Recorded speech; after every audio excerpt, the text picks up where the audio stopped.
World, hello. I am invigorated. I have been listening to the most fascinating podcasts with people of varying careers. But there's been a bit of a thread, and I'm not going to speak too much about it in this very moment because I actually want to take some notes. But that being said, one of the things that stood out in this morning's podcast was that we tend to live most of our life in memories, rather. And it's so true. I mean, we all know that we're not as present or as mindful as we need to be, but kind of under this lens of like, most of our time is spent living in a memory or in the future. Like you're kind of bouncing back between forth. Anyway, so I've been going back to my favorite book here, The Ultimate Guide to Tarot Card Meanings by old Biddy Tarot. She also has an online website where you can look up. The book is great. It's very comprehensive. I think I've mentioned this before. But what I love about it is that in the beginning of each card, there's quotes. So I was like, okay. I did my flipping through. I was like, spirits, what do we want to talk about? What's the quote for this morning's reading? So we got judgment, and the quotes are, people move forward into the future out of the way they comprehend the past. When we do not understand something in our past, we are therefore crippled. And that's by Norman Mailer, or Mahler, spelt like Mailer, a novelist, journalist, and poet. And then this unknown author says, what you need to know about the past is that no matter what has happened, it has all worked together to bring you to this very moment. And this is the moment you can choose to make everything new right now. Last quote. Wisdom is your perspective on life, your sense of balance, your understanding of how the various parts and principles apply and relate to each other. It embraces judgment, discernment, comprehension. It is a gestalt or oneness and integrated wholeness. So it seems as though we're going to be tapping into a little bit, or a lot of it, this idea of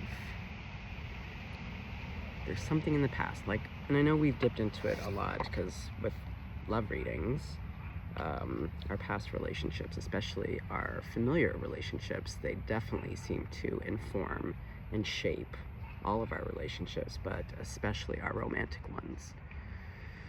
Okay. The other thing is, okay, so I'm not gonna get super into it, but I'm very excited. I just discovered Dr. Julia Shaw.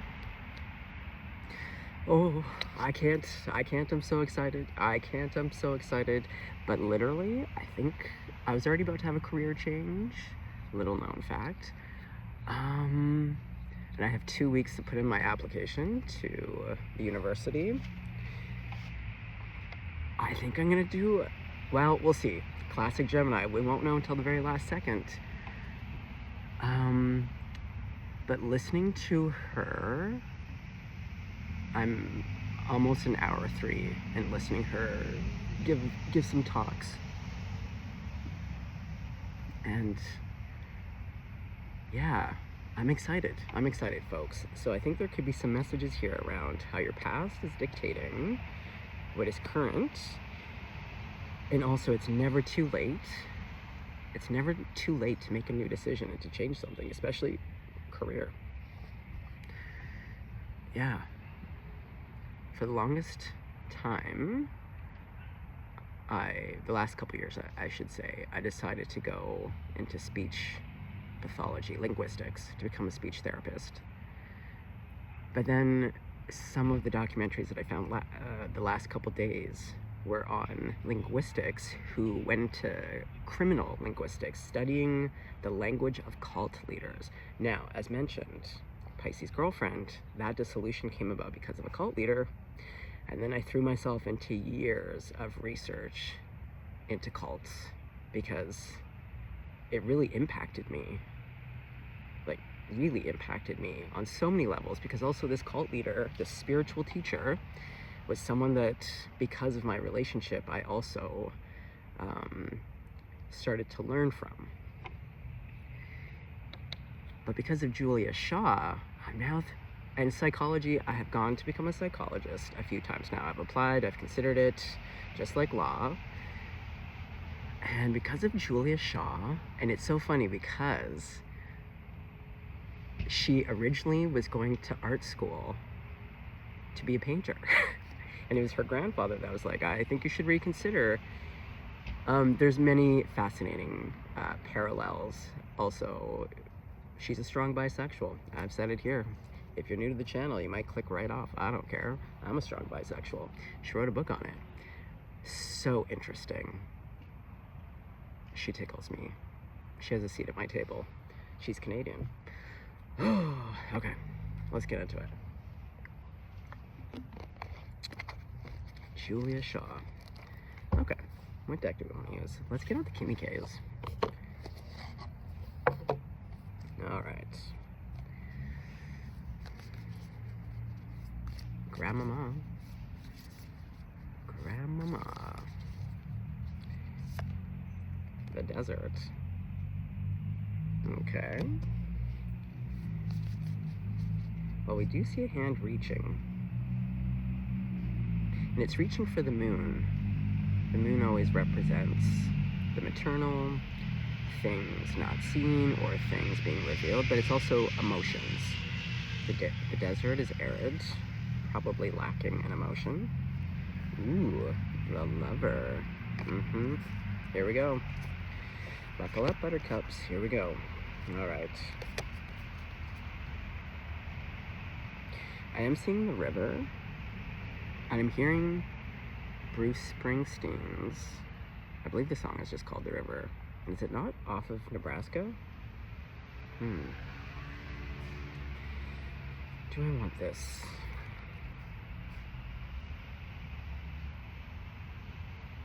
Oh, interesting. Yeah, I am. Okay, so you see how this is supposed to represent water. Now, the reflection of the horse is, you're seeing the upside down reflection, but look at his hoof. To me, Spirit is pointing out it's the same kind of reaching.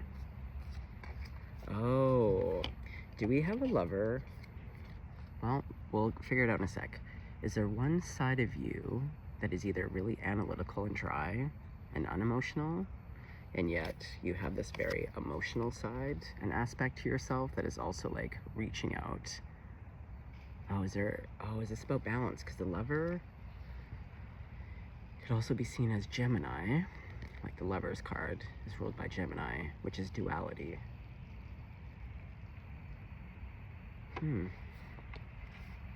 Well, let's just give a quick read here, and then we'll get out some tarot. Oh, sorry, folks. All right, the desert.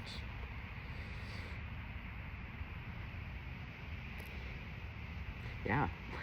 Sorry, I just got reminded that I have less than 2 weeks to make a decision about which direction I'm gonna go.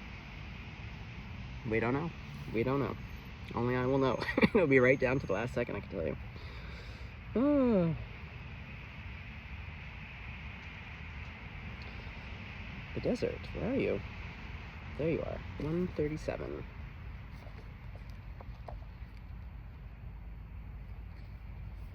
All right.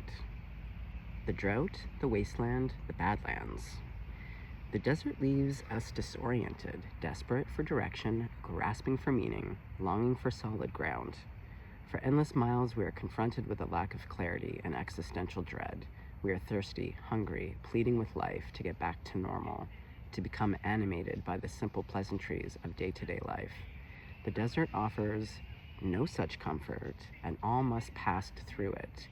If you can embrace the discomfort of the desert, knowing you will someday reach water again. Oh, reaching water again. Look at your little hoof. Yeah, you will. Okay, hold on. You can tap into the potent energy of the landscape. Its lights are blindingly bright and its darks terrifyingly deep, which makes for unbridled creativity and clairvoyant visions. Truths reside in the desert that otherwise remain hidden. The crows, the shadows, and the coyotes surround you. Let the winds and sands work their deep magic, wary traveler. When in the throes of the desert, contemplate the following. You are not alone. You have more supplies with you than you think, and water is very near. So true. The desert is alive and pulsing with energy despite its desolate appearance. Turn toward it rather than away from it. Guys, if you're new to the channel, I'm always gonna say lean in as opposed to lean away, you know? Go towards rather than take off. And I think there was a key word, the appearance of something. And this ties into curiosity. Things can appear a certain way, but as seen, like when you hold up an object, you know, look at how many other details you're not seeing, right? There's the materiality of it too. You know, when you look at it, this could be painted on glass. You know, you make assumptions, but like, you know, in art school, and that's why I think I love as a psychic tarot card reader, I really lean into my first year art history that I thought was going to be so boring. I was dreading it. I thought art history, because again, I thought I knew. Did not know a fucking thing, can tell you right now. But one of the things that's pointed out, and especially in older artworks, is understanding that everything had a purpose in whatever piece of art that you were looking at. And so you're always taught to kind of look at and ask, why did they choose the materials that they chose? What are they trying to say with each image, you know? And put it all together. So there's the appearance of something occurring in your life. You might be in what seems like a drought. Now, I personally love the desert. Every time I go to the four corners of the US, like Arizona, New Mexico specifically, I weep. I do. The land moves me in a way I cannot describe. And upon appearance, just like the prairies of Canada, people think it's so boring. And yet my experience, including the tundra of where I grew up in the Northwest Territories, it's so majestic and magnetizing, and it's teeming with life. Some of it just requires it comes down to observation, a mindfulness, and a willingness, again, to be curious and to observe, you know? So there's something here that you're missing, that you're not seeing. It's like cracking the code, the language of the environment. That's why if you spend a lot of time with like the indigenous people of a region, you know, whether it be Australia, Canada, the US, like indigenous people are everywhere. They've been working with the land. Again, they understand the language because they've been listening. It's co-creative, it's sharing. So there's something about your environment that either you're not quite open to, or you think you have an understanding of what it means, but there's more. Okay, let's get into the lover.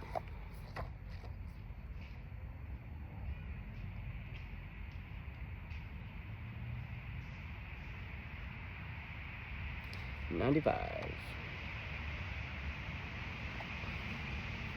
The lover, the heart, the beloved, the devoted. Pulsing through the heart of the lover is gratitude. I think this might be part of the missing ingredient for the environment.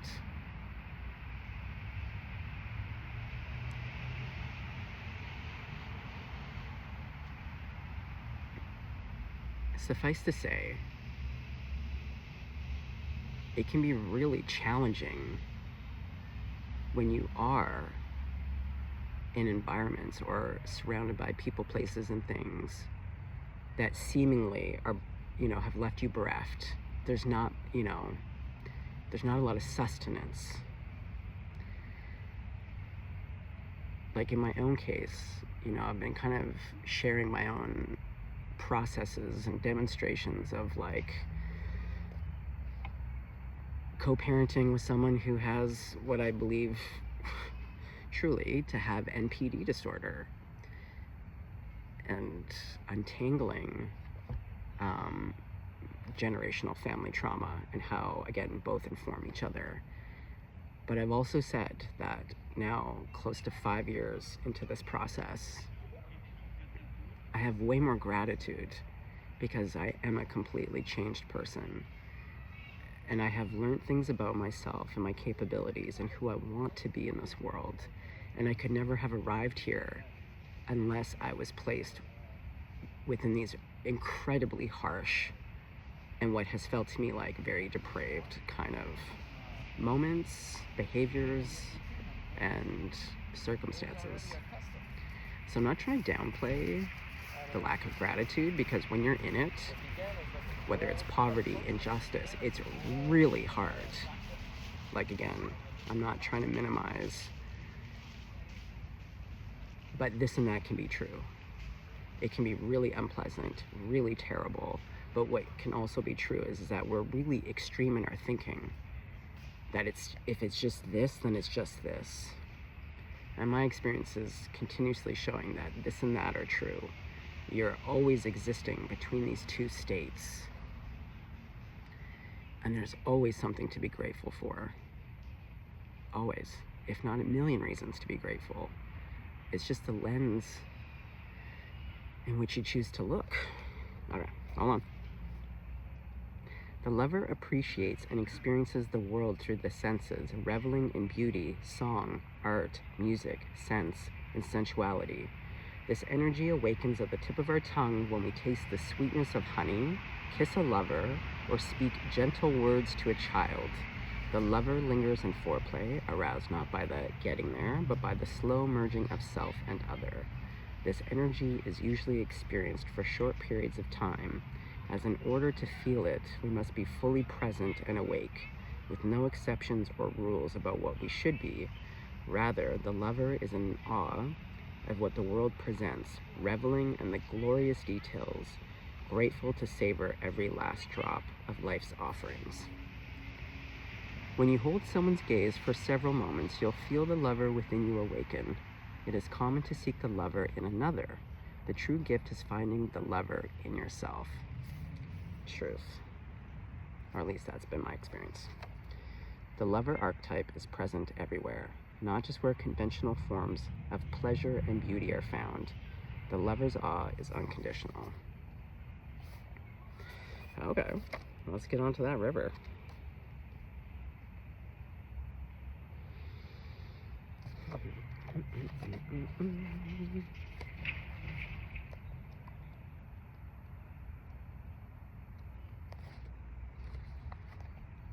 The river, the stream, the flow, the current. There is a reason so many rituals of change and rebirth take place. I was just talking about this in the other reading. Our rituals take place in the river. It is forgiveness embodied in physical form. Without asking anything in return, the river washes away what is no longer necessary, smoothing over sharp edges and accepting all our mistakes and grievances. Once we step in, we are no longer in control. The river carries us farther down the stream of transformation than we planned to go. Its waters have a special gift for reflecting back to us a new and dreamlike vision. Once the tears have passed, we see ourselves as we haven't before, with a little more lightness, grace, and fluidity. Keep in mind The you that stands within the river is the real you, full of deep emotion and potential, nothing to hide, nothing to judge. May you drink in the sight of your true self. If that isn't beautiful, I don't know what is. The river is emotion. When you're in its current, you will know by the bursting forth of tears, laughter, song, despair. All the emotions flow in its currents. You can only resist the river for so long. Eventually, it will pull you toward change, so you may as well get in with style and grace. Yes, Mama. This is fabulous. Okay. Well, that note, let's get out Every Little Thing You Do Is Magic.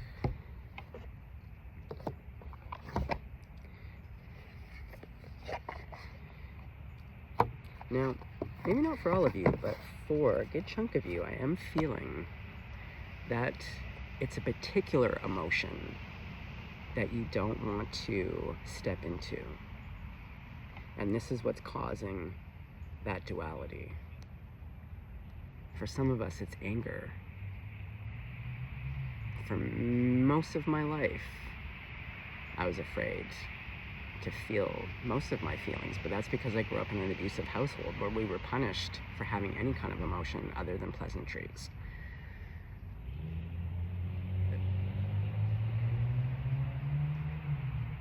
Yeah, so for many years I was afraid of my anger because I knew that so much of it had been bottled, and I didn't trust myself to feel it, you know? And then behind all that was also the grief. Those were my two big ones. Sorrow. Yeah, sorrow, grief, despair, and endless rage.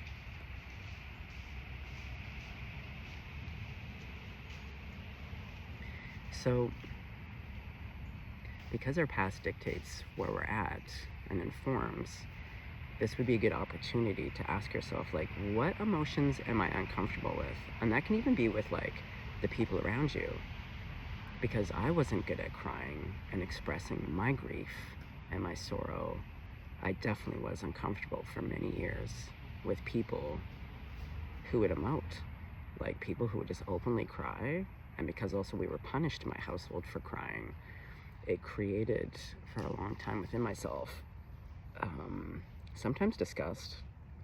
But as I was walking, I was thinking about that, and I realized there's many different types of crying. And again, when you live with abusers and manipulators and gaslighters, crying can be also a weapon. It doesn't necessarily mean that it's real.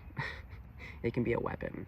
And so I was thinking about that, where I was like, no, actually, again, not going into absolutes, where because I took that second to sit with it and go, okay, wait, what types of criers had an effect on me? And I was like, oh, the manipulative kind. Whereas I could look back on instances where people, were crying for various reasons, but it was like a genuine response to something terrible kind of occurring. And that always moved me.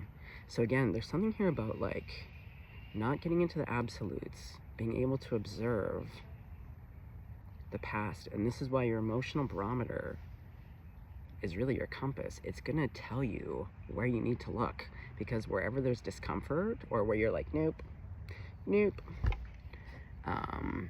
that's a great cue to be like, oh, this is definitely somewhere where I need to look. And to at least ask yourself, has it always been like this? Like with me and the crying of other people, just because I took that one extra second to be like, okay, wait, that seems like a sweeping generalization. And to be like, okay, were there instances, It's like, it's good to untangle. But untangling, again, requires time, diligence, patience, being neutral, and not judging.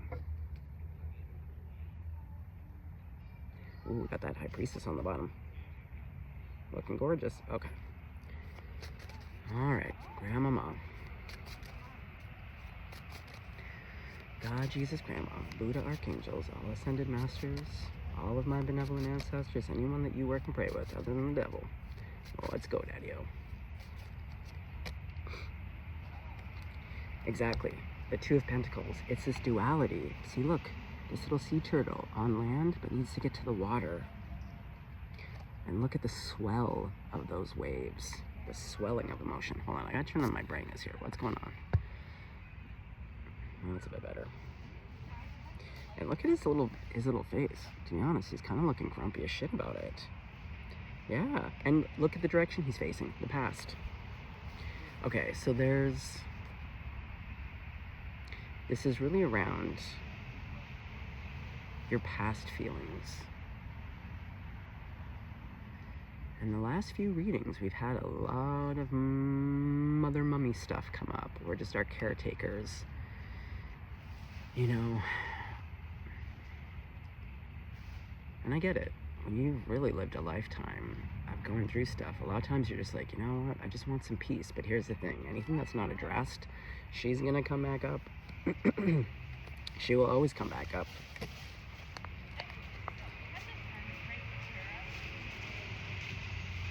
Yeah, look at all these little boats. I never noticed that before. I always noticed the sailboat, but there's this little tiny boat. Oh, they're surfers. Oh. Isn't that so true? Like what I was saying about, like, when I used that example of the 60-foot wave, that there's surfers in the world that, like, go out of their way. They plan it years in advance to be like, at this time, we know the tropical storms come in off of Portugal, you know, in different parts of the world. Yeah, some people aren't afraid of emotion. Some people feel safer in a bigger container. And this guy, he's built for both, but he's looking grumpy about it. And the Two of Pentacles is about finding that balance, right? Not so much juggling, because this is that infinity symbol. Back and forth.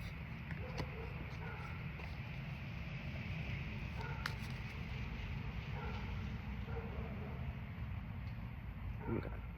Whoa. This card. This card. Okay. So, the Apprentice of Wands is going under the Lover. The Champion of Pentacles, which I believe is the Page, is going underneath the River. And then the Hierophant wants to come out.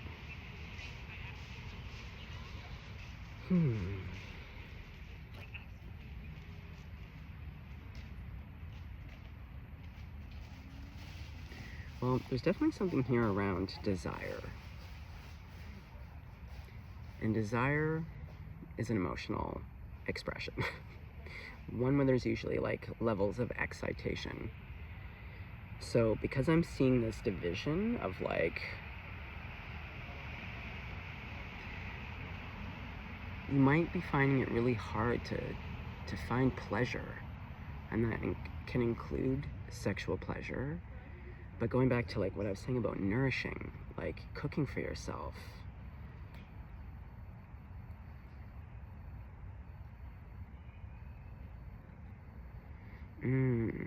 Also, because passion and desire, it requires to be unabashed, uninhibited, to be vulnerable, to be intimate. Yeah, this snail is facing the past. Okay, so there's something here about your relationships, the things that you've experienced, and how it's informing your romantic relationships, your sexual relationships. There's kind of this divide, this kind of large chasm, of being really arid, dry, seemingly no life, but yet, I know, these cards are indicating, oh yeah, look, the Lover. The Lover is future facing. The Hand is reaching now. So, I think you might be in this kind of crisis point. And crisis points are great because it's about being uncomfortable. That's what makes it a crisis point. You have to get so uncomfortable that you're willing to do something different or do something new. And I was thinking about that in the last week or so, asking myself, has the past 4 years been painful or been uncomfortable? No, I think it's a mix of both, but I was confusing being uncomfortable with it being painful. And as soon as I separated that and got curious to be like, yes, there were definitely, and there still are things that are very painful. But what is true though, is that because of what's been occurring since the dissolution of my relationship with my son's mom and all of this other destabilizing circumstances, it's made me very uncomfortable in every facet of my life. But because of that uncomfortability, you're always going to be given a choice. It's either you bend or you break. You either rise to the occasion or you don't. You know, that idea of like God stands for grow or die. You kind of hear that a lot in like 12-step spaces. And I like that though, because it's true. It's like anything that is stagnant, anything that does not change, it gets rotty biscotti really fast. Even our ideas, it's okay to change your mind. That's the whole point of evolving. When you're curious and interested, you might hold on to a belief or an idea, and because it's gone unchecked and unchallenged, you hold on to it and you take it on as your personal identity. But when we take the time to learn and to be curious and to not take it as a personal affront, you can be like, oh, you know what? Yes, that actually resonates with me now. That makes sense to me now, because we're always growing and changing and evolving. Who I am now is not the same person that dissolved the relationship with my son's mom, you know? And I can't not be grateful for that. It has been uncomfortable and painful, to say the least. But there's something here around desires. And this could even be going to career change, desire, you know? And to also know that this and that can be true. Like, my life as a spiritualist, a psychic tarot card reader, an artist, a multidisciplinary artist at that. Like, if I choose to become a criminal psychologist, like, all of that has room, and I could still become a death doula. Do you know what I mean? I could still end up becoming just an artist. It doesn't matter. It was like when I did boat building. It was never about the boat building. It was about so much more. Ding, ding, ding. Hear those bells. Okay. Okay, so what's right now is the hierophant and that hand. The lover is what's future facing, and the rest is past. So there's something about apprentice, like the page, or the Knight of Wands rather, that playboy energy, or that unbridled energy, to not really think, but to just go after and pursue the things that you love and desire wholeheartedly, but with like kind of little thought, and sometimes with disregard to how it affects other people.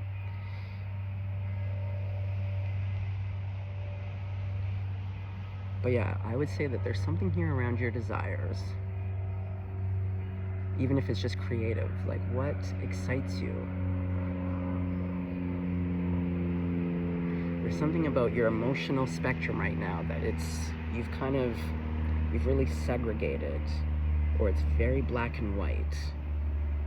You know, and for my men in the crowd, there's so much socialization around feelings and like being tough and all these things. But also ask yourself, who put these beliefs in your heads? Because I can tell you right now, when we're not born hating our bodies. We're not born thinking that, you know, men can't cry. Those are things that are told to us. So ask yourself, like, where did I even come up with these ideas around? If it's around emotional expression, Why can't you cry? Why do you feel weird crying? Why do you feel like if it's around sex or rage or anger or disappointment? I just can't stress enough, get curious. The hierophant to me is really bridging all of the elements here, the spiritual to the physical. Also, an elephant never forgets. Yeah, I think you're trying to forget something in the hopes that you won't have to deal with it. And that's just not how it works. You can put all your time and effort into it, I'm telling you. And it's like when you squeeze a balloon. Picture blowing up a balloon with water, and you know how when you squeeze it, it just kind of gets big in the different ends? That's the thing, you can try to suppress, it's always gonna come out. It's either gonna come out in your health, it's gonna come out always in your relationships, your environment.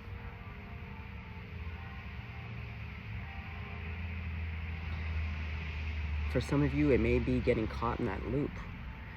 You may be ruminating and going back to this one event or this one thing. Because going back to the Two of Pentacles, this balance. Okay. So Grandmama, tell me a bit more. What is it? What are we talking about specifically? Justice. But again, a balancing, because justice isn't necessarily always about justice. It's about equilibrium. It's me, and like, see here, we have a blade that's bent. The knives, blades always represent the intellect. So there's something in your thinking, not in your emotions. Your thinking has gotten a little bent. It may not be accurate, right?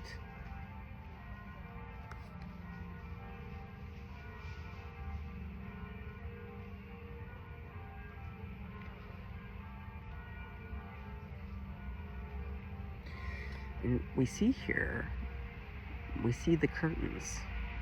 And this is a spiritual, like all of this is like in the purples. This to me is like the depictions of how angels are described in the Bible.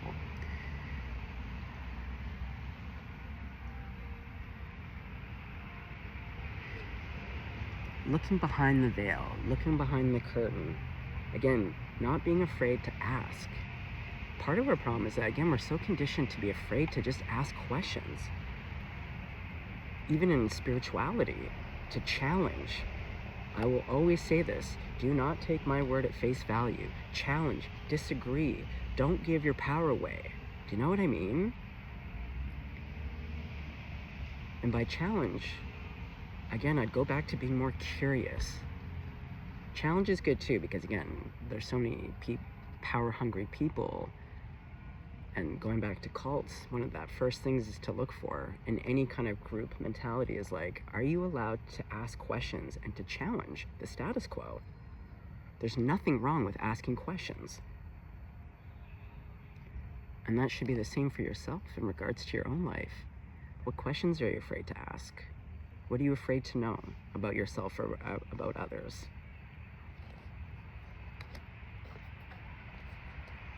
All right. Grandmama, take us home. Judgment. This was literally the card that we pulled out. We're all afraid to be judged, right? This idea that if we ask the wrong question, if we aren't the same, because also we know that we're a social creature. Our social expressions also inform and shape us.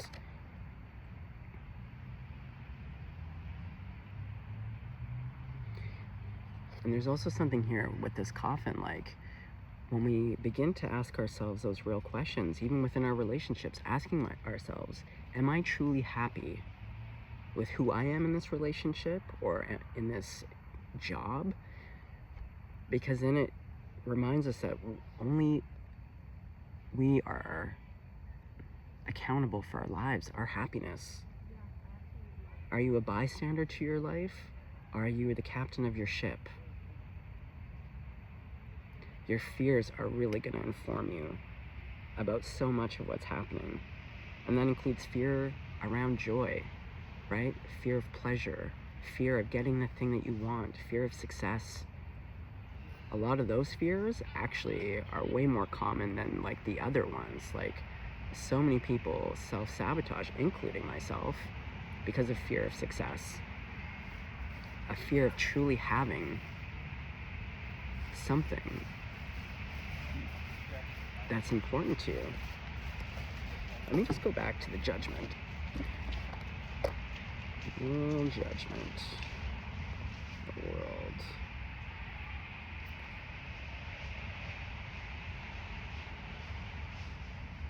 Here, I'm gonna read some of the description because I'm telling you, old Biddy, Bridget, I'm telling you, this book is phenomenal.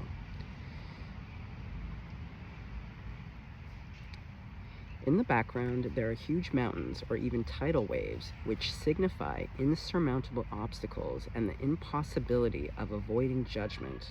The ocean represents the end, and this is based off of the traditional cards. The ocean represents the end of the river, and those cards are underneath the river. Don't you just love when this all comes together? The ocean represents the end of the river that flows through the major arcana, starting with the Empress. Gabriel's banner is red on white, the same as the magician's clothing. See, this is what I mean. Everything in these cards, and including art, it's there for a reason. Get curious. Ask yourself, what does this mean? As with everything in life, the beginning is woven irrevocably into the end. Your past is informing this moment, and the end eventually leads to a new beginning. The planetary ruler of this card is Pluto, the ruler of the underworld.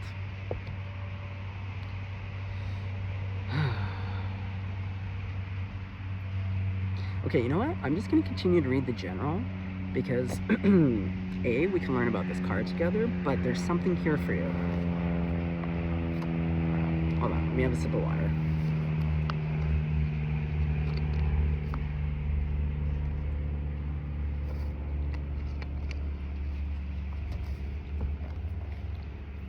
The Judgment card calls for a period of reflection and self-evaluation. Through meditation or quiet reflection, you may come to a point of deep understanding about the common themes throughout your life and what you can do or change to avoid these situations in the future. Judgment tells you that you are close to reaching a significant stage in your journey. The Judgment card suggests that you've had a recent epiphany or an awakening. We have come to a realization that you need to live your life in a different way, and you need to be true to yourself and your needs. Yes, yes, yes. Oh, man, ding, ding, ding. It's all coming together. Oh. You have opened yourself up to a new possibility, to lead a fulfilling life that serves your higher needs and that offers inspiration and hope to others. You feel as though you have had a calling in life, and you are getting much closer to the point where you need to take action. Something that was lying dormant within you, some unconscious knowledge or truth, is finally being awakened and brought into this light.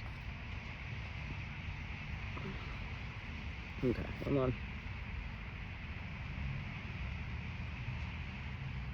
Yes. With its theme of awakening to new life, the Judgment card suggests that you have reviewed and evaluated your past experiences and have learned from them. All the pieces of the puzzle of your life are finally coming together to form one integrated picture of your life story. This integration, this is what it's about. Integrating. This integration has healed any deep wounds, and you are now in a position to put the past behind you. Your memories no longer haunt you, and you're able to understand and value what has happened to you and what it has taught you about your life. Now, you're ready to confront any unfinished business in your life, clear up any misunderstandings, and view the future with peace and deep knowingness in your heart. Judgment is about finding absolution.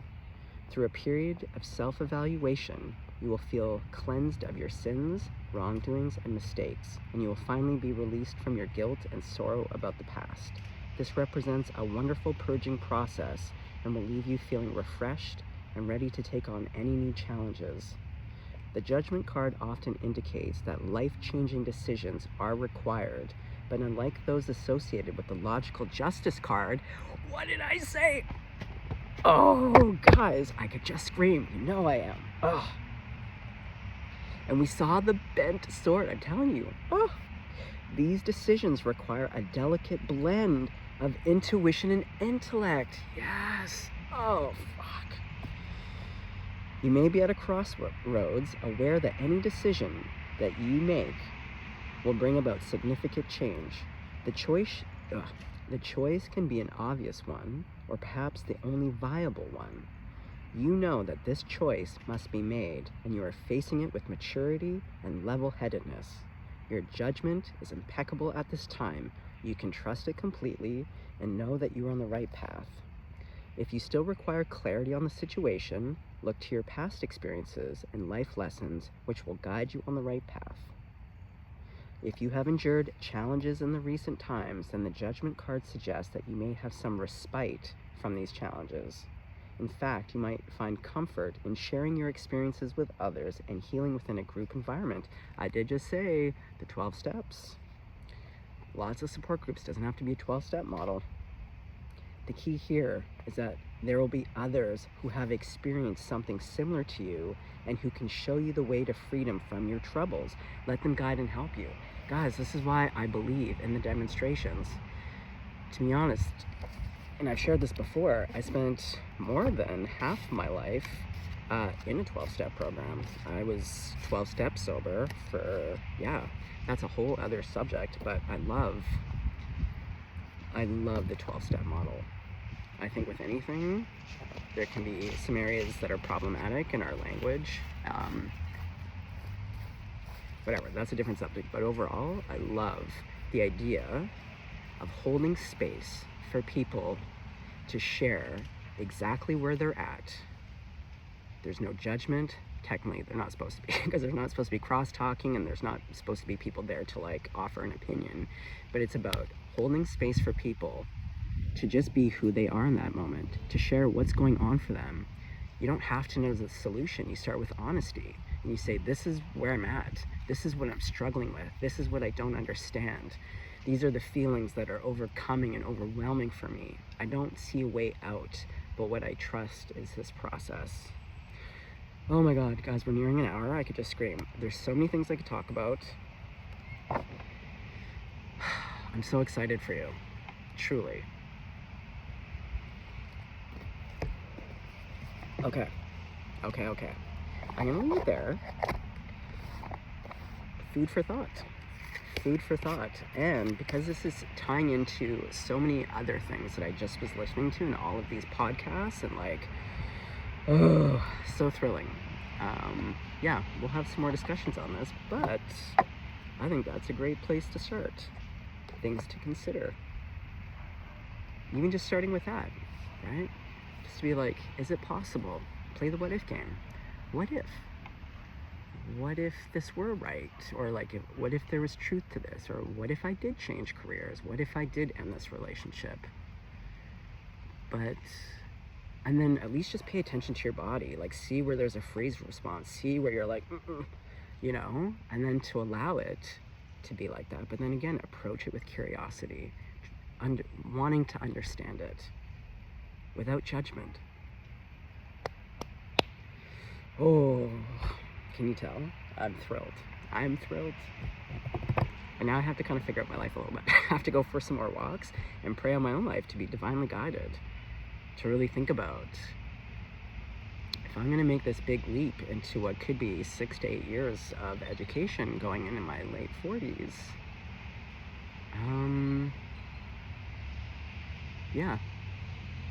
And really being open to all possibilities, but really wanting, because I'm passionate. I'm so passionate. Like, guys, I was writing papers in like junior high. My fascination with stuff. I love research. I love spirituality, but I do love psychology. Look to what excites you. And just like how I was saying about desires, sometimes just speaking it, even if it doesn't come to be, you are worthy of your desires. There's like, do you know what I mean? You're worthy of wanting certain experiences and flavors, regardless of outcome. You know, we're so shame-based. We hypersexualize everything, and then with like a lot of like religious oversight. So there's just these crazy juxtapositions happening all the time, but there's so much shame. Okay, we're gonna leave it there. Stay blessed, stay golden. I gotta go warm up.